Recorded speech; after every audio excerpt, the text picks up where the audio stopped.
সনাতনী তাদেরকে ঢুকতে দেয় নাই, যারা আওয়ামী লীগ আজম নাসিরের বিরুদ্ধে তাদেরকে ঢুকতে দেয় নাই। অথবা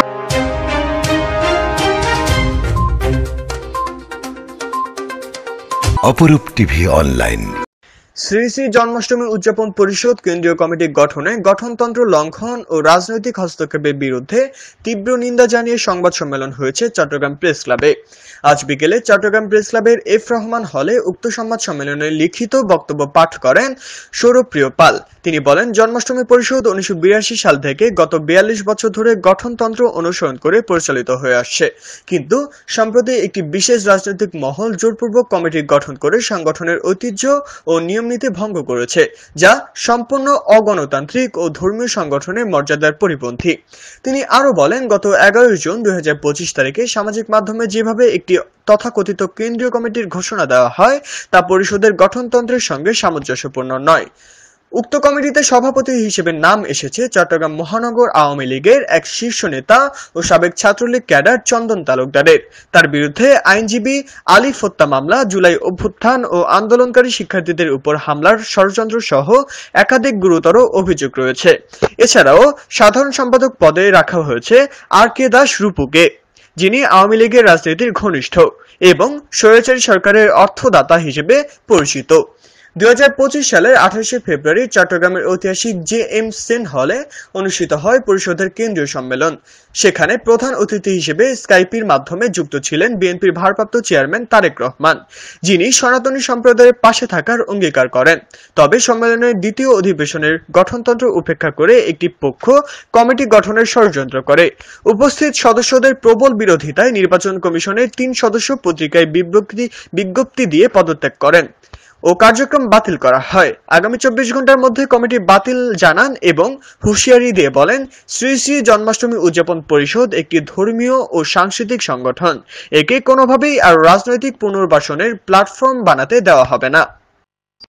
এ সময় উপস্থিত ছিলেন আজীবন সদস্য দোলন দেব, দীপক চৌধুরী কালু, সঞ্জয় চক্রবর্তী মানিক, প্রশান্ত কুমার পান্ডে, অর্জুন কুমার নাথ, রাধেশ্যাম আচার্য, নারায়ণ দাস, হিন্দু বৌদ্ধ খ্রিস্টান কল্যাণ ফ্রন্ট চট্টগ্রাম বিভাগীয় সহ সাংগঠনিক সম্পাদক সুকান্ত তালুকদার জুয়েল, অপু চৌধুরী আকাশ, কেন্দ্রীয় সদস্য বিপ্লব চৌধুরী বিল্লু, মহানগর সদস্য সচিব বাপ্পি দে, দপ্তর সম্পাদক জীবন মিত্র রাজ, মিঠন রবি দাস, সৈকত বোস, প্রভাস দাস, রতনকান্তি নাথ, মিঠুন বৈষ্ণব, রয়েল কুমার পাল, সুব্রত আইস, অরূপ দাস, মিথুন কান্তি দাস, রনি দাস, পণ্ডিত মিথুন আচার্য রনি দাস, উজ্জ্বল পাল চৌধুরী সহ আরো অনেকেই।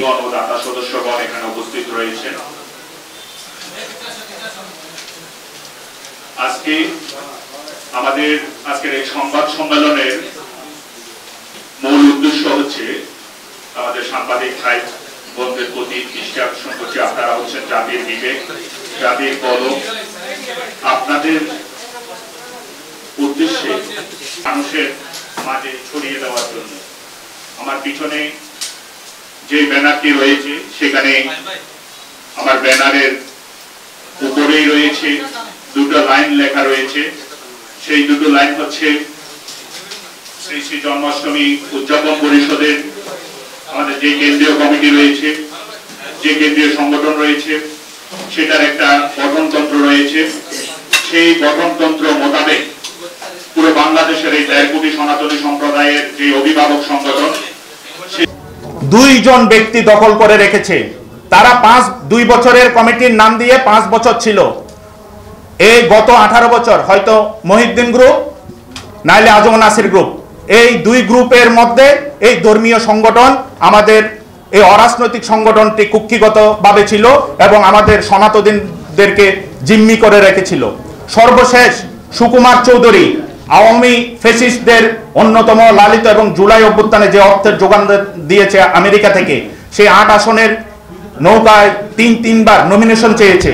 সেই সুকুমার চৌধুরী এটার সভাপতি ছিল। সর্বশেষ সেক্রেটারি ছিল প্রবীর সেন, প্রকৌশলী প্রবীর সেন। আজকে আরেকটা জিনিস উল্লেখ করছি, প্রবীর সেন পুরো বাংলাদেশের এখানে বিদ্যুৎ চট্টগ্রাম বিভাগের বিদ্যুতের প্রধান ছিলেন।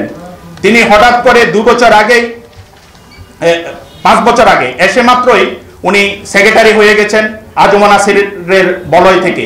সুকুমার চৌধুরী আজম নাসিরের বলয় থেকে সেক্রেটারি হয়ে এই আমাদের ধর্মীয় সংগঠনকে কুক্ষিগত করে রেখেছে 5 বছর। 5 বছরেই আমাদের মাননীয় প্রধান উপদেষ্টার সাথে শুভেচ্ছা বিনিময় করতে যাবে। আবার এর পরবর্তী যদি বিএনপি সরকার ক্ষমতায় আসে, আপসহীন দেশনেত্রী বেগম খালেদা জিয়া যদি প্রধানমন্ত্রী হয়, তাও সেই চন্দন তালুকদার সেখানে শুভেচ্ছা বিনিময় করতে যাবে, আর কোন হিন্দুদেরকে এখানে যাইতে দিবে না।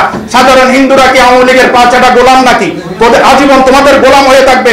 তোমরা 17-18 বছর এটা দখল করে রেখেছো। তো আমি এখানে, আপনারা হয়তো বলতে পারেন এখানে সবগুলো আজম নাসিরের ছবি কেন? আরে ভাই, চন্দন তালুকদার তো খুনি চন্দন তালুকদার এই ছাত্রলীগের সাবেক শীর্ষ সন্ত্রাসী, যুবলীগের সন্ত্রাসী, যুবলীগ করতো, এখন আওয়ামী লীগ করে, সেটা আজম নাসিরের এই অনুসারী, সেজন্য হয়তো আজম নাসিরের ছবি বেশি। এখানে দেখেন খুনি প্রধানমন্ত্রী, সাবেক অবৈধ প্রধানমন্ত্রীর সাথে সে শুভেচ্ছা বিনিময় করছে জন্মাষ্টমীর ব্যানারে। আমার কথা হচ্ছে, তুমি নির্বাচিত হয়ে তুমি ফ্যাসিস্ট হতে পারো, আমরা তো তোমার পিছনে দৌড়াচ্ছি না। তুমি ফ্যাসিস্ট, তুমি নির্বাচনের মাধ্যমে আসো। তুমি যদি ওখানে আসতে চাও, আমার কথা পরিষ্কার, তুমি নির্বাচন করে সেখান থেকে আসো। যারা সাধারণ সনাতনী তাদেরকে ঢুকতে দেয় নাই, যারা আওয়ামী লীগ আজম নাসিরের বিরুদ্ধে তাদেরকে ঢুকতে দেয় নাই, অথবা নৌফেল মহিউদ্দিন চৌধুরী যখন ওটা দখল করে রেখেছে তাদেরকে ঢুকতে দেয় নাই।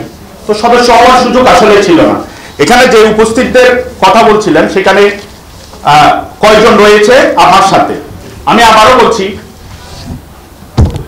এই আমরা নির্বাচনের দাবি করতেছি। সামনে যে গণতান্ত্রিক নির্বাচন, আমাদের প্রায় 11 কোটির মতো ভোটার রয়েছে পুরো বাংলাদেশে। নির্বাচনের জন্য কি 11 কোটি মানুষ রাস্তায় নামছে নাকি? পুরো বাংলাদেশে সর্বোচ্চ 1 কোটি 2 কোটি মানুষ রাস্তায় নেমেছে। এখানে যে ডাইসে বসে আছে প্রত্যেকটা ব্যক্তির ছবি লিখে রাখুন।